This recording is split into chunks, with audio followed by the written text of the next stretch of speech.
Chapter 12. The candidate's box was overcrowded now. Briar was vaguely aware of Matilda and Frida in a tense, one-sided argument in the corner, Matilda berating her, Frida with her head bowed in submission, but her eyes occasionally drifted to Briar.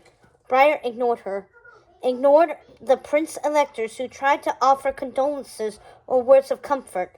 Ignored Merryweather, who grumbled about how long jousts took, and why wouldn't they wrap it up after such a traumatic turn. She ignored everyone, until Johann touched her elbow. "I will use my magic to help you," he said gravely. Briar's eyebrows drew together. He leaned closer, conspiratorial. "I will make you disappear from the balcony." A soulless smile pulled at her lips. "Thank you, but that is unnecessary." Ben must have gotten Philip back to the suite by now. Was the surgeon with him? How wounded was he? It was not an offer. It was a warning, Johann said, a beat before he grabbed the edge of the balcony and heaved himself up to stand on the railing. Briar blinked at him. His attendants chirped in alarm. Johann whirled, brocade flaring like a sorcerer's cloak, facing the crowd on the balcony. There was a quick, stifled gasp.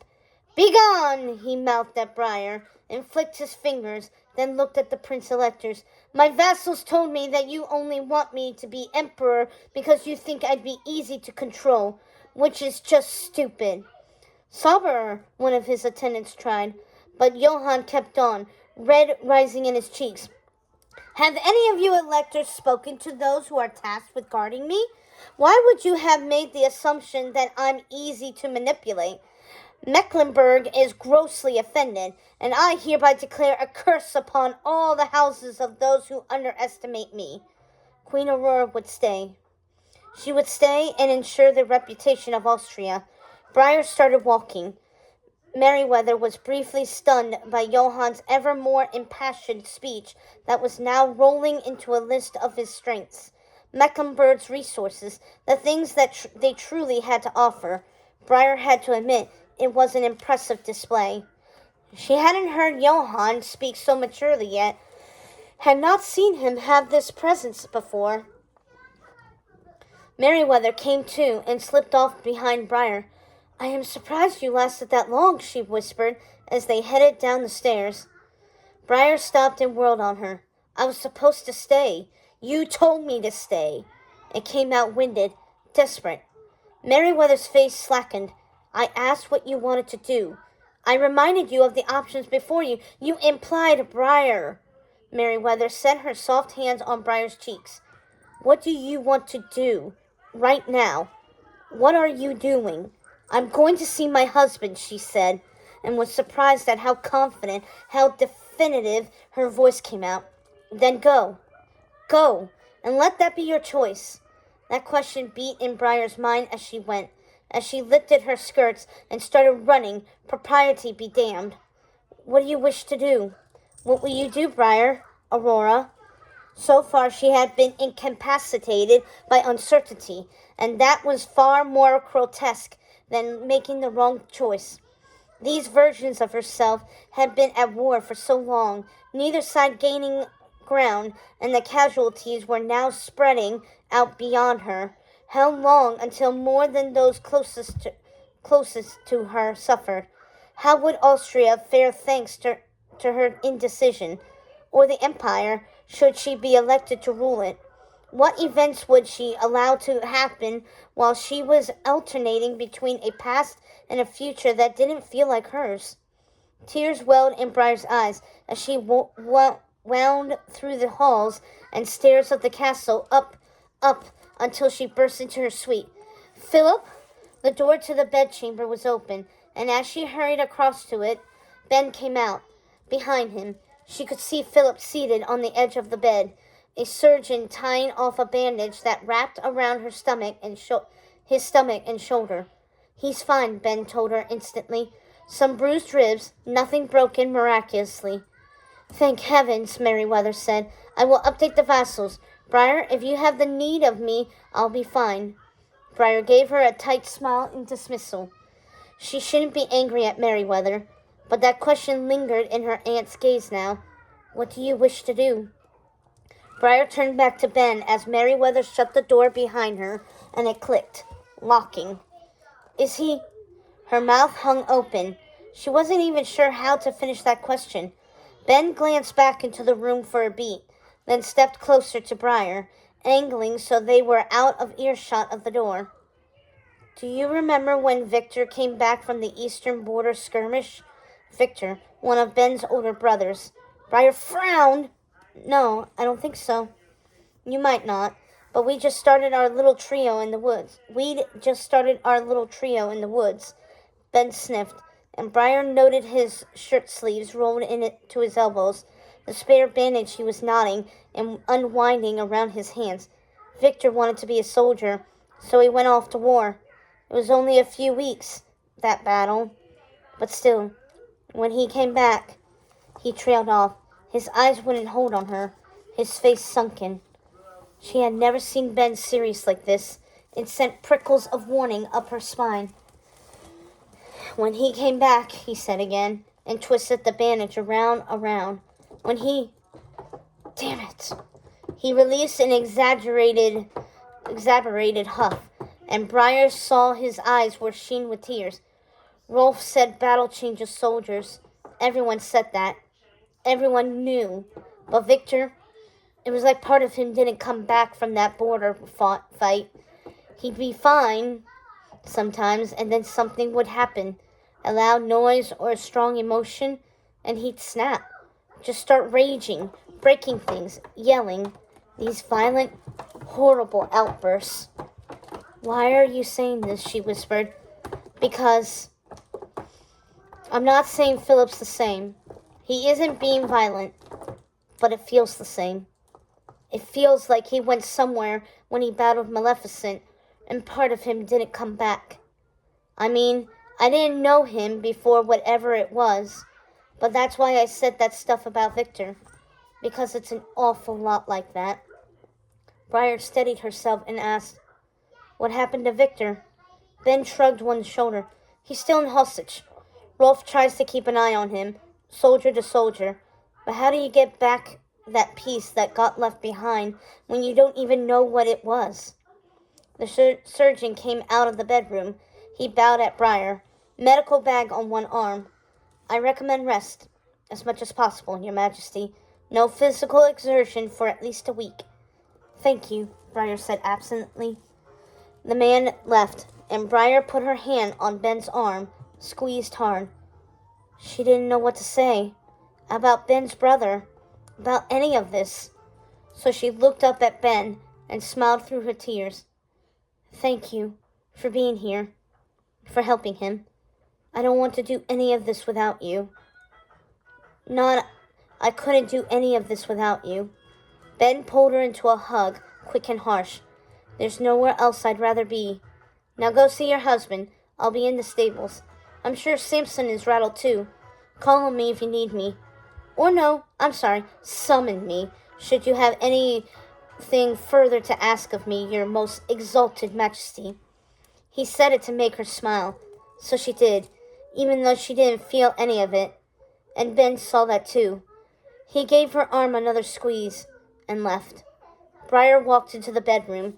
Heart nodded excruciatingly and saw Philip, still sitting on the edge of the bed, facing the window with shades pulled open, showing the afternoon sky over Frankfurt. Sharp rooftops peeked into the distance beyond the warped pane, a haze of ripples and spikes. Briar sat next to him on the bed. She kept her eyes on the window, her hands in her lap, though she wanted to touch him, to initiate contact. She wasn't sure what he needed. Who's here still? He asked, a croaked whisper. No one. She looked down at her hands, nails that had been shaped and smooth, no longer dirty, fingers no longer calloused. Philip reached out to take one of those hands, threading their fingers together.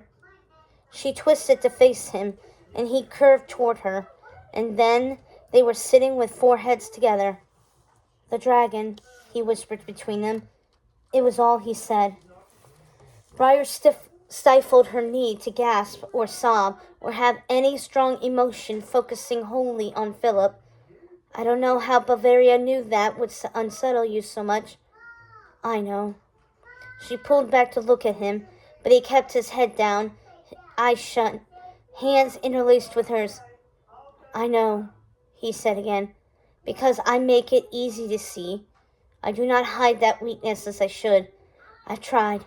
I tried day in and day out since it happened, but it's everywhere, all the time, and everyone can see, and that confirmed it.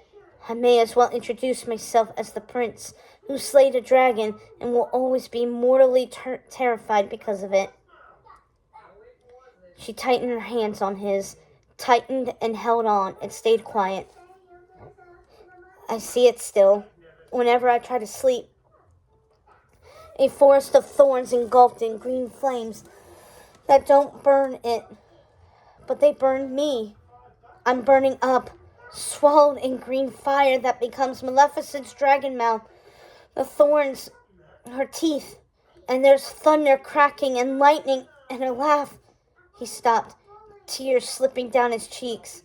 Briar held on to him, silent, breaking. I thought everyone was dead, he continued after a moment, voice pinched, tears coming stronger now. I rode into the castle, and everyone was unconscious, I know now. I know it was the fairies' doing now, but then I thought Maleficent had killed everyone. I'd fought her and defeated her, and this was what I came back to? To be the only person to survive her attack in the whole country? And so I went up to that tower because the fairies told me to, and I knew you were there. But I had no idea what would happen when you woke up. Would you even remember me? Would you be terrified and start screaming because a stranger had kissed you awake? And then we would be the only two living people in Austria, heirs to an empty land. Or would saving you bring everyone back too? I didn't know. What would have happened if I'd failed? I never fought in a battle before that day. Lorraine never had need for me to. But there I was, the sole defender of both your country and mine, against a dragon, against a curse, doing these impossible feats like I was meant for it. But it turned out I didn't win, did I? She did. She won because I can't... He sobbed, freeing his hands from Briar's to press the heels of his palms to his eyes. Anytime I think about it, anytime I try to fight, have to stand up as I should, I can feel myself withering, and I scream at myself not to be stronger than that, but I can't stop the rise of it.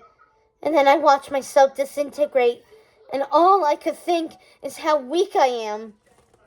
Briar couldn't take it anymore. She grabbed his wrist to peel his hands away from his eyes, then took his face in her palms, thumbs brushing the tops of his cheekbones, wet with his tears. You are not weak, Philip, she told him. You are not. I can't protect you. His eyes slammed shut. I can't fail you. I can't fail our people, but I will. I know it. She tilted his face so his eyes met hers. You are not weak, she said again with as much certainty as she had ever felt. Fear is not weak. What you endured was more than anyone should have ever been asked to take on. And if you had come through that unaffected, it would have been disturbing, honestly. Of course it changed you, but it did not make you weak. Her words to him doubled back on herself. If you had come through unaffected, of course it changed you. She teared up. She had been changed by what had happened to her.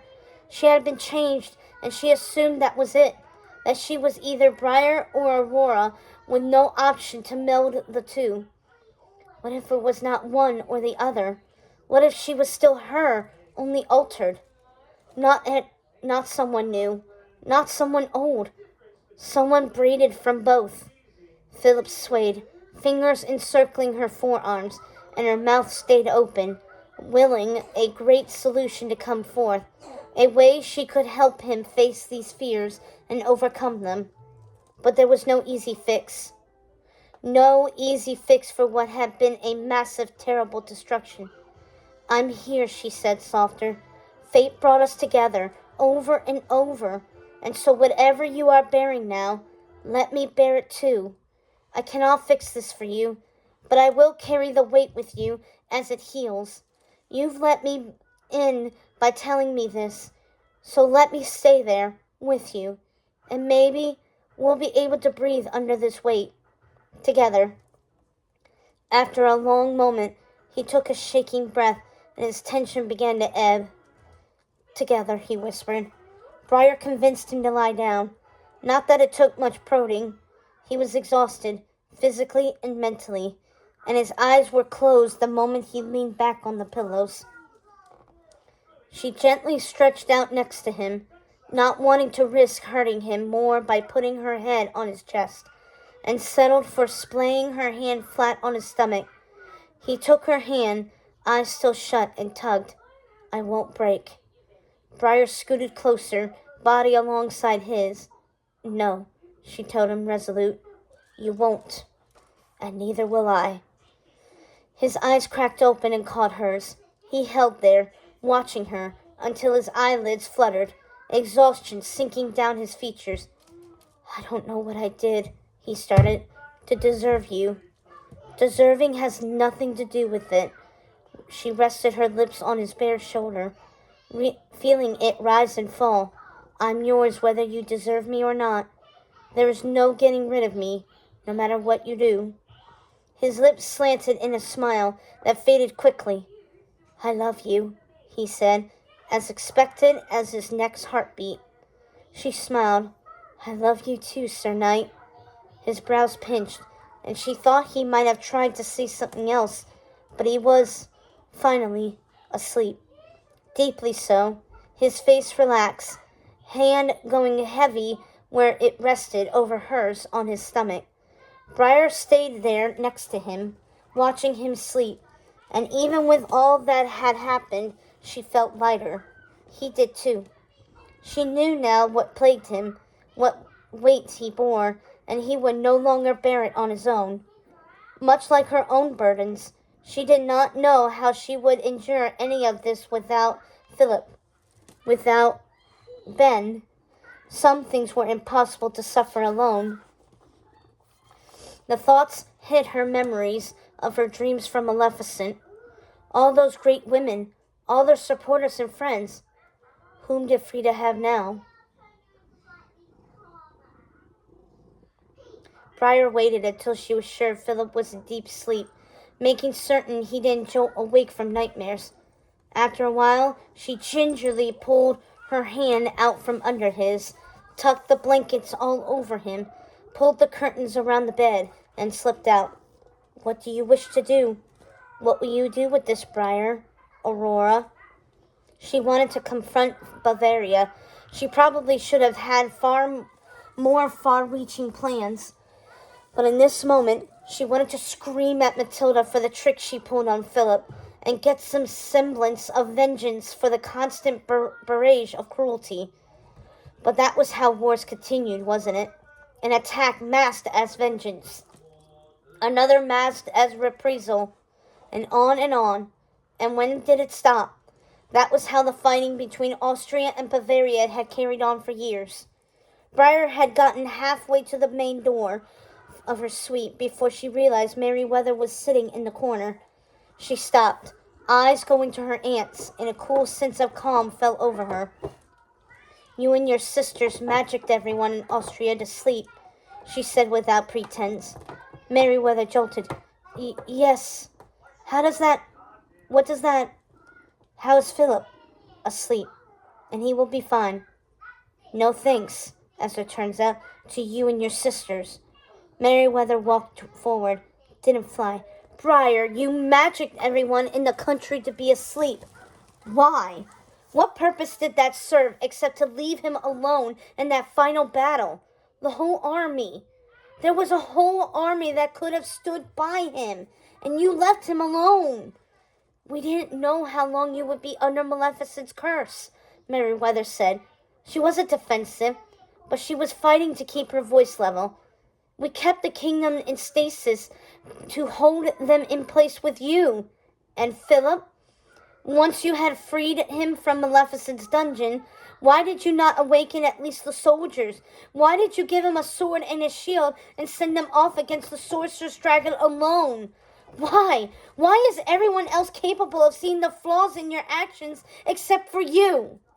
She tried not to shout, so aware of Philip sleeping in the other room, but her words were snapping and vicious, and she was so angry. At Matilda, at Frida, at this whole blasted campaign. But this she could control. This she could resolve right now. Merryweather nodded, her eyes glistening.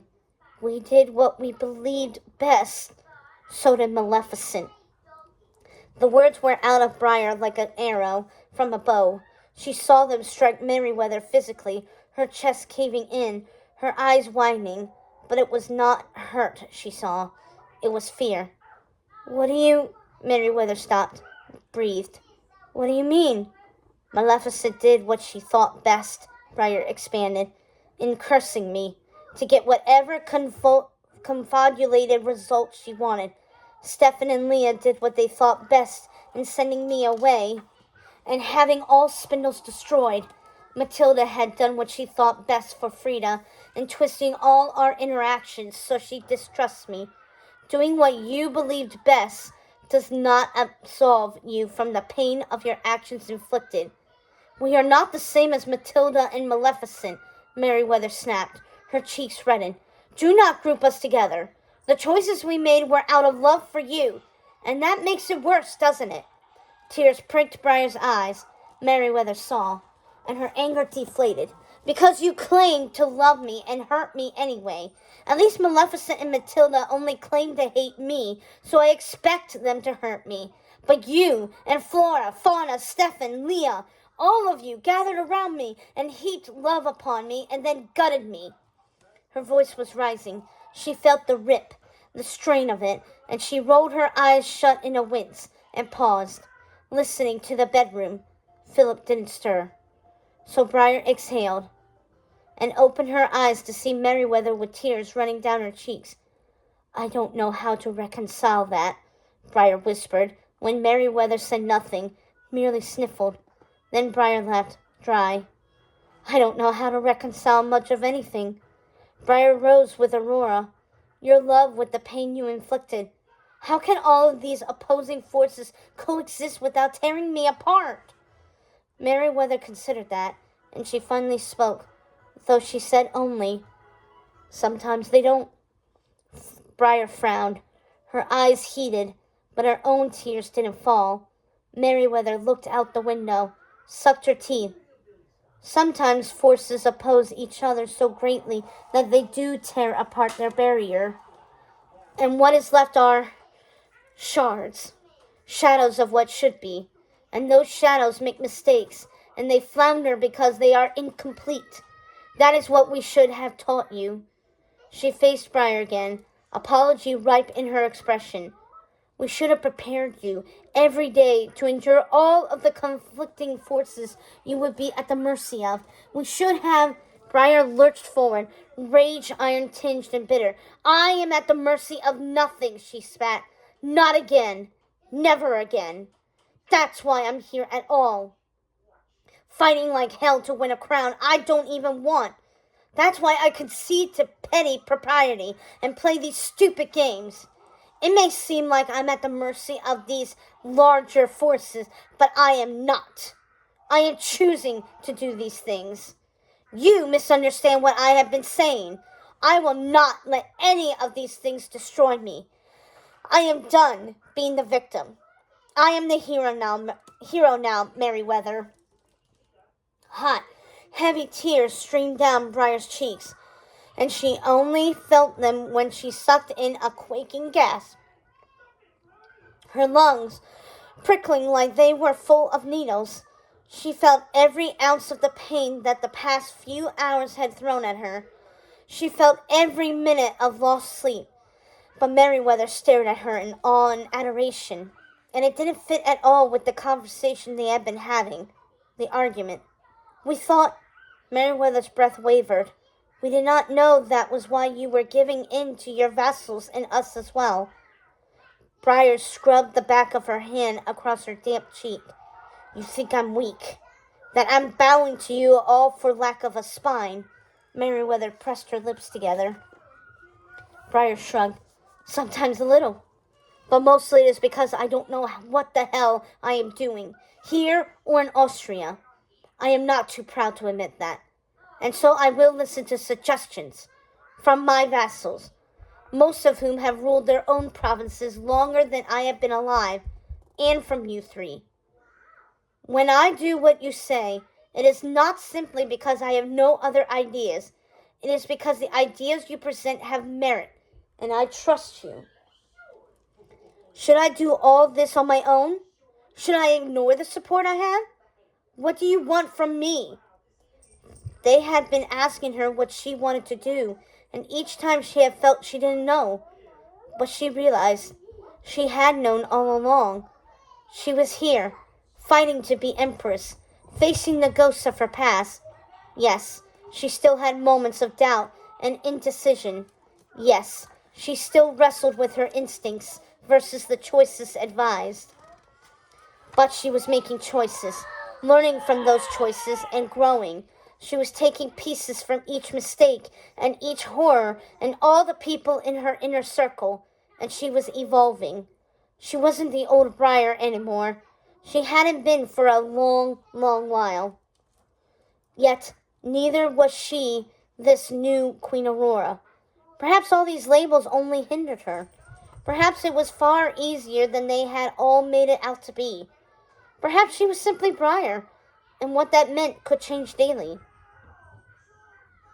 Meriwether placed her palms on Briar's cheeks, hesitating for a moment, as though she expected Briar to shove her away. But her aunt's soft touch felt like her childhood and safety, and always would. Briar closed her eyes, a few more tears slipping free. I think, Meriwether started, her voice frail, that we have misjudged you, Briar.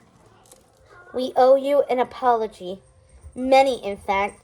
So let me begin with this. I am sorry we have not seen what you have been doing as queen and candidate.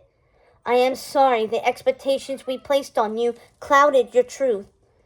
That apology may have been meant for this one wrong, but it branched out, became a connecting web over every pain in her life. It touched bruises she had learned to avoid, prodded wounds she had never expected to close. It was more painful than soothing in this moment. And Briar did push Meriwether away now. Bleary-eyed, exhausted, Briar turned for the door. I'm going to speak with Matilda. Meriwether choked. She might have argued, but the reality that their conversation had uncovered hung in the air around them, thick as smoke, and so she did not question Briar. Briar ripped open the door to her suite and went stock still. A figure pushed off from the wall opposite the door, a beat before Briar could cry out. She recognized it. Frida. Briar glanced up and down the dark hall. Evening was coming in, and the windowless gray stone was lit by torches against the coming night. But Frida was alone. Meriwether moved over to glance around Briar and gasped. She tried to yank Briar back, but Briar resisted, fingers anchored on the doorframe. What do you want? Briar asked, hollowed out. Frida stepped forward, her palm rubbing against her skirts. I wanted to make sure your husband was all right. Briar stared at her. Frida's eyebrows peaked. King Philip. Is he all right? He's fine. Sleeping. Briar wilted. Finally. I'm jealous. It came so softly that Briar almost didn't hear it. When she frowned, Frida shrugged. Well, she smoothed her skirts awkwardly and looked once quickly into the suite behind Briar. She saw Meriwether and straightened. You are heading out. I won't keep you. What do you mean? Frida's lips parted. I meant that I won't hold you back from not that, you fool. Briar had no patience left, not for anyone. When you said you're jealous of him sleeping. Oh, her eyes held on Briar's, silent stretching, and a mask fell. Slipped, really. I have dreams. Plaguing, restless dreams.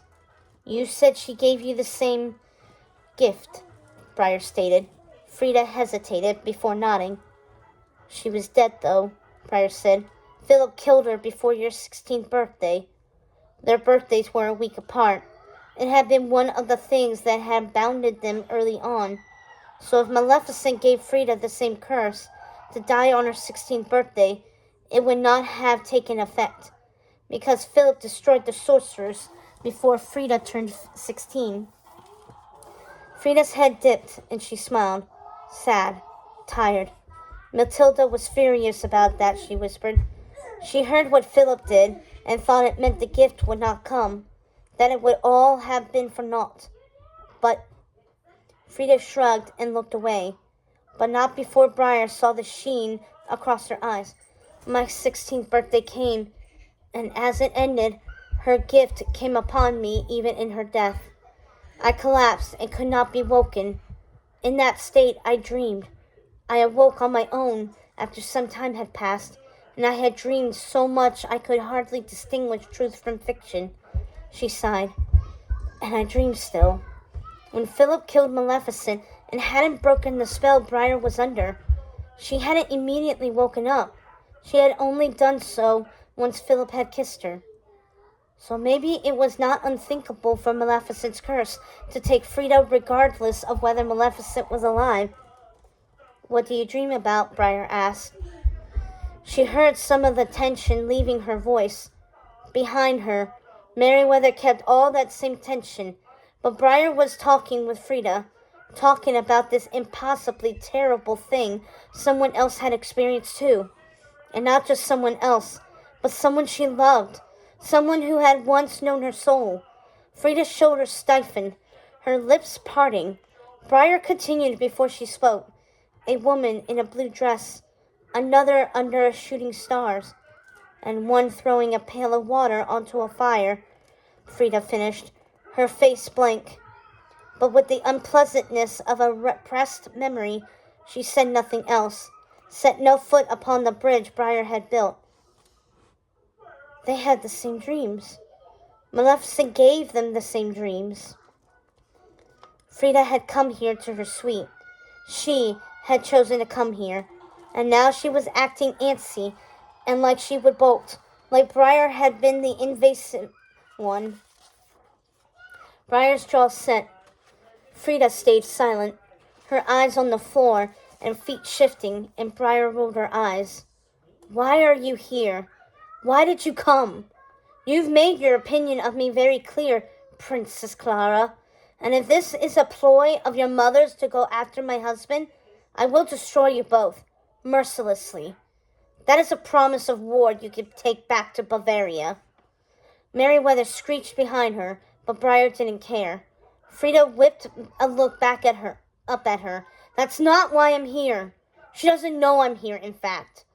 Briar was done forging connections. Let Frida fight for her, for once. I'm shocked you're still able to think without her say-so. That's not fair. Is it? You broke my heart.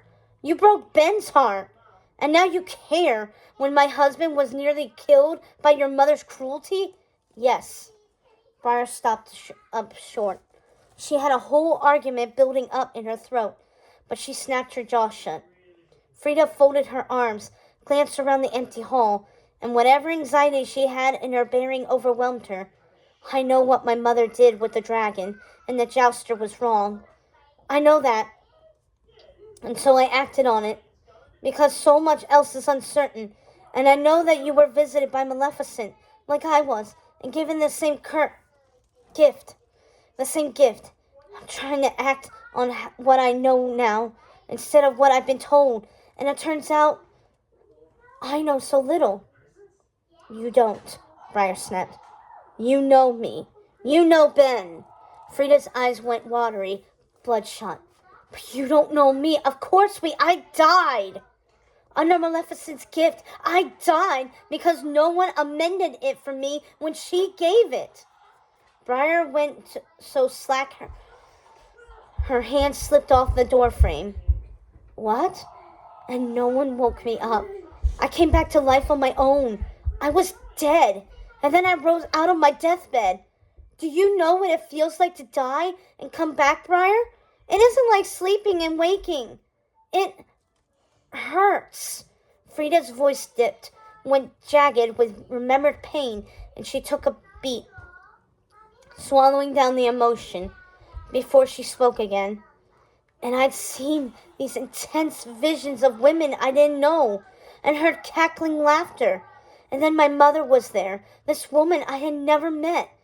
She told me it was all right, that this was meant to happen, that the pain of dying and coming alive again, that me growing up in poverty among the people was worth it because Maleficent had told her that was how I would become the greatest ruler in the Empire's history. That's why it happened to us both, you and me, because one of us is a backup, a spare. And you believe that's me, I assume? Briar's tone was deadened. Frida snorted. My mother believes so. Your gift didn't take all the way, did it? You didn't actually die, just slept. And Philip woke you up. According to her, that makes me more worthy. According to her, you shouldn't even be here, and I should be revered as some kind of goddess. So, Briar? Frida lurched forward, but her tone was not accusing. She was beseeching. There are a great many things I don't know, but I do know that you don't have to do this. You aren't fated to it like I am. You can leave. You could stop this and protect yourself and your husband and go. Briar rocked backward, letting Frida's words process. She quickly saw through them, saw past the sincerity, and it was a knife straight into her stupid, fragile heart. Hope. Clever, really. Briar forced herself to say, instead of scream. Tell your mother I commend her on this turn of phrase.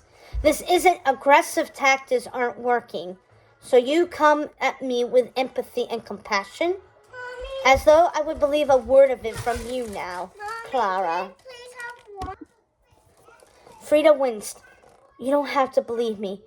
But you realize you aren't chosen for this role, don't you? You didn't complete the curse. You woke now you say it is a curse? Gift. I mean Maleficent's gift. No. It was a curse. It was a curse for us both. And she destroyed our lives. All these outside forces have done nothing but destroy our lives, and you've given in to them all rather than believe and bend in me, and the fact that we're here for you. You've chosen all this over us, over the man who loves you still. And what I know is that does indeed make you Princess Clara, so do not try to seek understanding with me. You and Queen Aurora are not friends. We have no history, and I do not have to listen to a word you say. Frida gasped, hands tightening into fists crossed over her chest, eyes tearing, but she didn't cry. She didn't try to speak again. And Briar watched her mind work, wondering what thoughts were racing through her head. She was so close to understanding what Briar saw, that they were the same and could help each other. But not like this. Not with Frida thinking that anything good could come from what Maleficent had wrought. Briar turned to tell Merryweather to get rid of her, just as clatter of armor and booted feet thundered up the hall. Frida's shock at the sound was all that kept Briar from calling her a traitor. But moments later, soldiers of the Frankfurt castle rushed past, angling around them, both for a wing farther up. Candidates, one soldier stopped, giving a quick bow. We must ask you both to return to your suites and stay in place. There has been an attack. Briar's chest lurched. Who? Where? It is isolated and appears to have ended, but please, for your safety, stay locked in your rooms. The soldier hurried off with the rest of the men. Merryweather took her arm. Come, Briar. But Briar watched the path the guards took, and dread welled up toxic in her chest. An attack. Another assault. Another attempt to remove a candidate from the campaign. One had just been stabbed, as Merryweather had told her before the joust. Was it the same attacker? The victim wouldn't be the same candidate. There were only 4 left now. She and Frida were here, which left Eckhard of Hesse and Johann. Briar shot into the hall. Briar! Merryweather plunged after her. A beat, and Frida's fast footsteps followed too. The soldier's armor left a noisy trail that Briar followed, begging her instincts to be wrong.